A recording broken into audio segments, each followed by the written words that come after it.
السلام علیکم، welcome to my channel horror village. تمام ویڈیوز اپڈیٹس کے لیے ہارر ولیج کو سبسکرائب کر کے بیل نوٹیفیکیشن کو آن کر دیں۔ تو آئیے سنتے ہیں آج کی ویڈیو میں کسی کی زندگی پر بیتی سچی اور ناقابل یقین کہانی۔ موت کی آغوش۔ دریا کی لہروں پر تیرتا ہوا میں کئی میل تک نکل گیا۔ جس جہاز میں میں سفر کر رہا تھا وہ طوفان کے باعث تباہ ہو چکا تھا۔ بہت سے مسافر ڈوب گئے تھے، چند ایک بچ گئے تھے جو میری طرح لہروں کے رحم و کرم پر بہتے گئے، اور کچھ دریا کی تہہ میں بیٹھ گئے تھے۔ مجھے تیرنا آتا تھا جو میں تیرتا ہوا کئی میل تک نکل آیا۔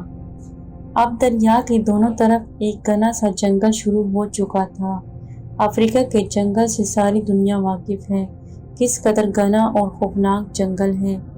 اس علاقے کے جنگلوں اور ان جنگلوں میں پائے جانے والے پھل اور درختوں سے میں اچھی طرح واقف تھا۔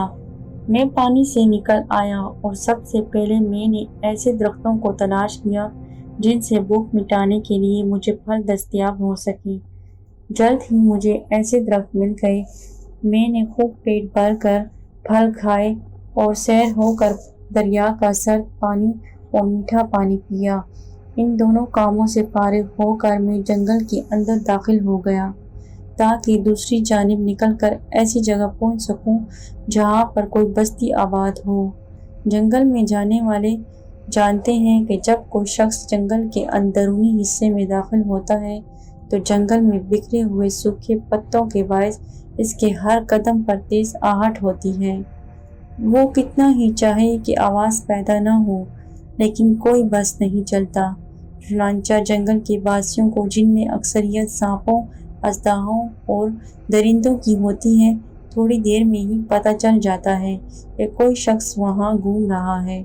پرندے ایک درخت سے اڑ کر دوسرے درخت تک جانا شروع کر دیتے ہیں۔ پرندوں کا شور شروع ہو جاتا ہے۔ ہر 10 قدم کے بعد لومڑی کی تیز آواز اس طرح گونجتی ہے گویا وہ دوسرے چرندوں اور پرندوں کو دشمن کی آمد سے آگاہ کر رہی ہو۔ پکاریں تو ہر طرف سنائی دیتی ہیں۔ کبھی کبھار ایک آواز چنگاڑنے کی بھی سنائی دے جاتی ہے۔ کبھی کبھی کوئی سانپ یا اژدہا اپنا پھن لہراتا ہوا مقابلے پر آ جاتا ہے۔ جس جنگل سے میں گزر رہا تھا اس میں جنگلی جانوروں کی کمی نہ تھی۔ میں نے ایک مضبوط درخت کی 2 ٹہنیوں کو کاٹ کر نوکدار بنا لیا۔ میں سمجھتا تھا کہ وحشی درندوں کے سامنے ان نوکدار ٹہنیوں کی کوئی حیثیت نہیں، پر پھر بھی اطمینان تھا کہ میں نے اپنی حفاظت کے لیے قدم اٹھا لیا ہے۔ سورج سر پر چمکنے لگا تھا جس سے اندازہ ہوتا تھا کہ دوپہر کا وقت ہو چکا ہے۔ دونوں ٹانگیں بھی درد کرنے لگیں۔ تھوڑی تھوڑی سی بھوک بھی محسوس ہو رہی تھی۔